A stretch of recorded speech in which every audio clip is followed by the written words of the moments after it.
So, Professor, I leave you the floor. Thank you very much, Delfina, for your introduction.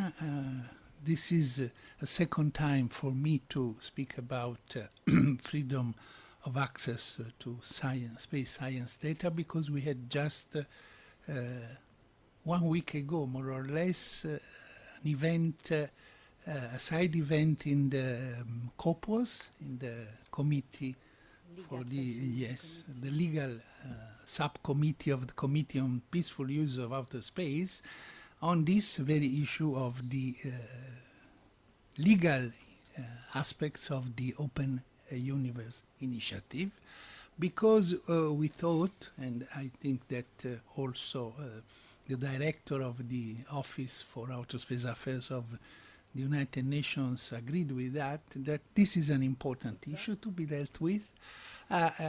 And you know that this is also the 50th anniversary of the Outer Space Treaty.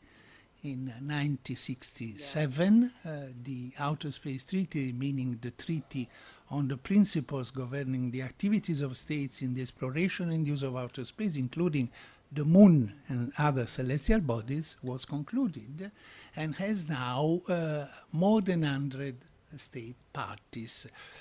I don't want to be very much inspirational on this point, but I think that with all its well, gaps and weak points, nonetheless, the Outer Space Treaty has been really, during the last decades, an important factor for the development of peaceful uses of outer space and for the development of space activities.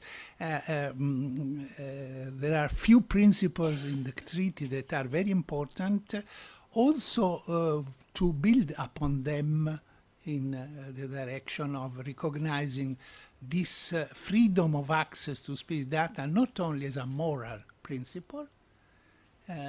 We heard before the OECD speaker saying that there are guidelines, there are codes, there are other instruments, but all of them are not legally binding. They are only, and they have been, underlined as moral commitments rather than legal commitments, while there is room for saying that the principle of freedom of access to space data is rooted in the Outer Space Treaty of 1967. There is another reason why we decided to speak of this issue within the legal subcommittee of the United Nations Committee on Peaceful Use of Outer Space. And this is that in the last time, the focus of the legal community dealing with space has been attracted by the issue of commercial utilization of outer space. This is the main key point that has been addressed. Last session we had huge discussions, very sensitive, politically very sensitive discussion concerning the USA Space Competitiveness Act of 2015 and the so-called space mining and space resources activities, which of course raise a lot of concerns in the international community depending on the group of states that are involved. There are other issues that are very, very sensitive. And there is also another point that is important, namely the fact that after 50 years, the Outer Space Treaty seems to be inadequate to address the new challenges of development, technological developments in outer space and new space activities, not only space mining, but also mega constellations of satellites and other new developments, space tourism, etc., that pose a lot of new issues to be discussed. This focus on commercial utilization of outer space rather than on scientific activities brought us to say, well, we should also take in mind that space science is still a very important gateway for emerging countries to come to space. And another point is that this is a driving force for developing space activities and having newcomers in the field. I heard about mini satellites, etc. This is something that is very much common nowadays. And then it is very important to deal with this aspect also because the Open Universe Initiative is an initiative that falls within the process of Unispace Plus 50, which is this process launched by the United Nations, to address some important issues like the capacity building for the 21st century, the quality education, and would say also the issue of the potential future and legal institutional initiatives to reassess the state of art in the legal field. I do not pretend that this is something linked directly with these other priorities, thematic priorities of Unispace Plus 50. We have a lot to do, but it should be taken in mind is a point important. So my point is, what about space science data from the perspective of the space law?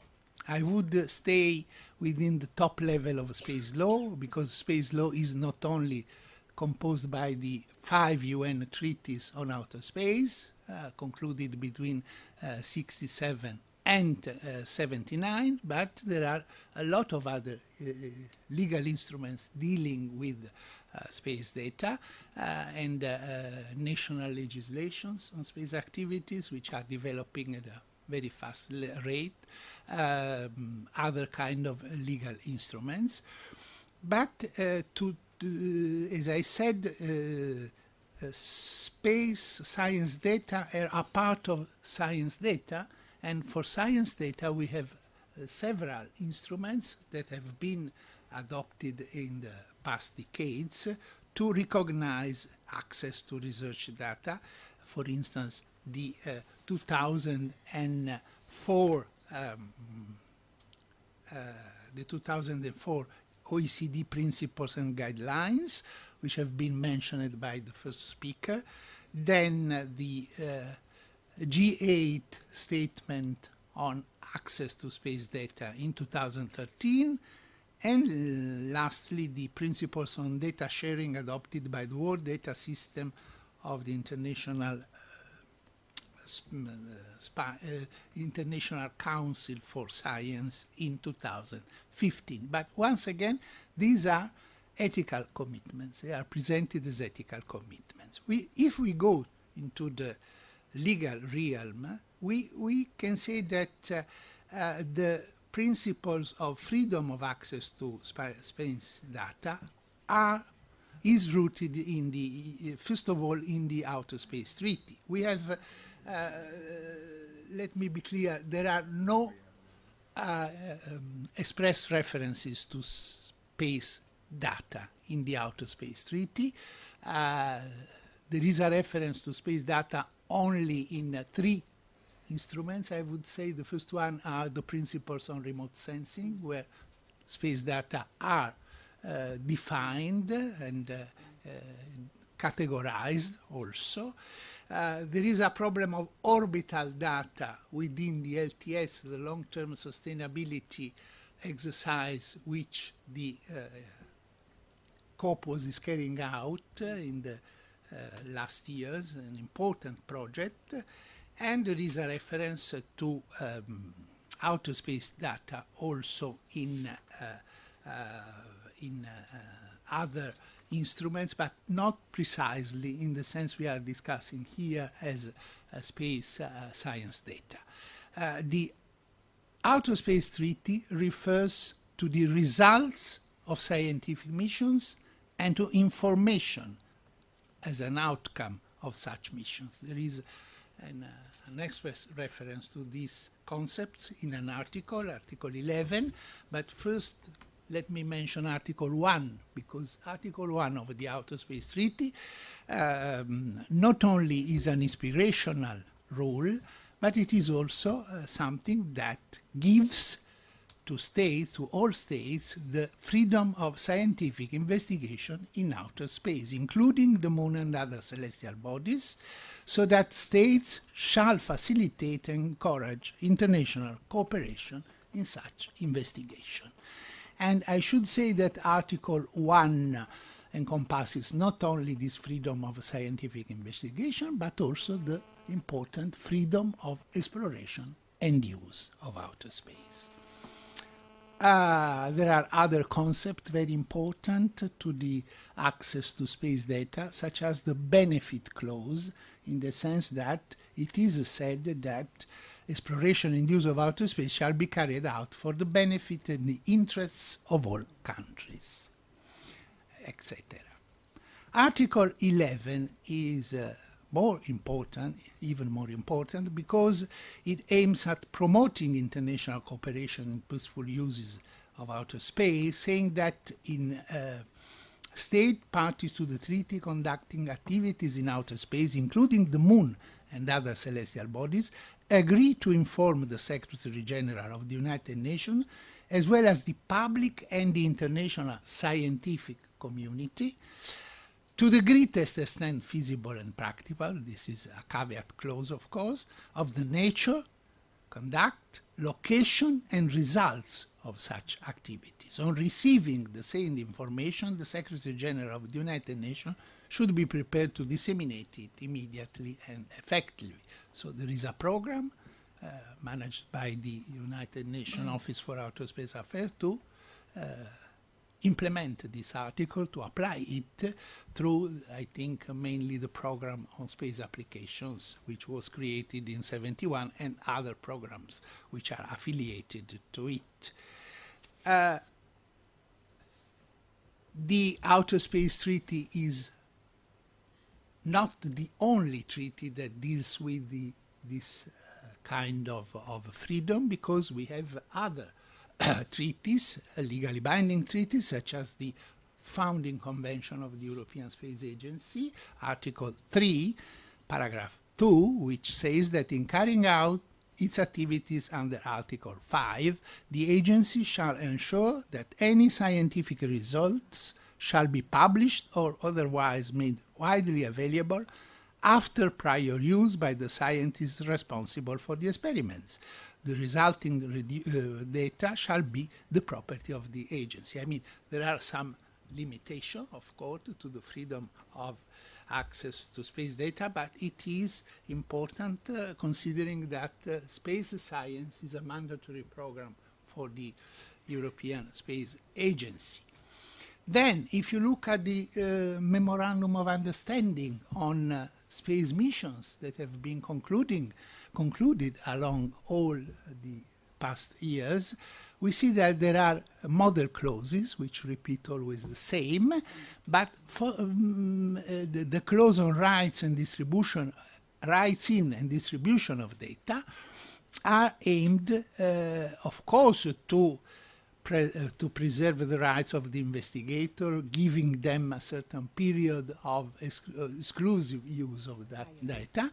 But there are, and of course, provision on the protection of intellectual property rights, but there are always clauses on the release of results and public information, where it is established that the parties shall make the final results obtained from the mission available to the general scientific community through publications in appropriate journal or by presentation at scientific conferences as soon as possible and in a manner consistent with good scientific practices. So if we take into consideration all these pieces, I cannot go into details, but other kind of recommendations, non-legally binding instruments, etc., that deal with issues, we can say that with regard to space science data, we can say that first, space data, products and information should be openly shared. This is the general principle. Also, from the legal point of view. Uh, of course, this kind of freedom of access is subject to national or international policies that are determined by each agency, including respecting appropriate extent restrictions. There are restrictions, we know, but in general. Secondly, this kind of space science data should be made available with minimum time delay and for no more than the cost of dissemination in general, which may be waived for lower income user communities to support equity in access. Third, space data should be made available for use on the least restrictive basis possible. This is another important point. Of course, as you said, Delfina, this is not these are principles should be implemented. They are implemented, of course, through this kind of memoranda and other legal instruments, but it is important to have the common sense of all these fragmented rules and dispositions and provisions. Otherwise, we lose, the fil rouge of this kind of regulation. I think that the initiative of Unispace Plus 50 is very important because the main objective is, as I understood this initiative, is to make these data, say science data, available to the common public, not only to restricted categories of scientists, to a wide public of user, and I think that this is something that can be very much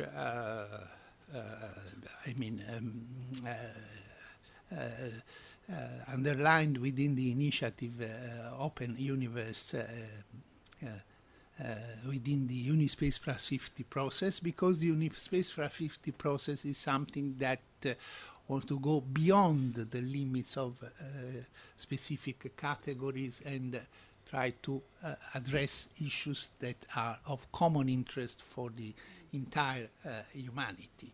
And as I mentioned in Vienna, I think that there is some analogy with the archive of manuscripts that are inside the Vatican Library.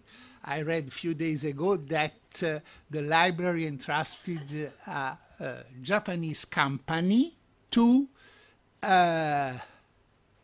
conserve, to transform, to preserve, to digitalize, yes, the right word, using a program created by NASA in 1981 to archive images and data from the outer space. And the vice prefect of the Vatican Library said something that I liked very much. This is not something that belongs only to us, but it is the heritage of humankind, so it should be made available to all of us. Thank you very much.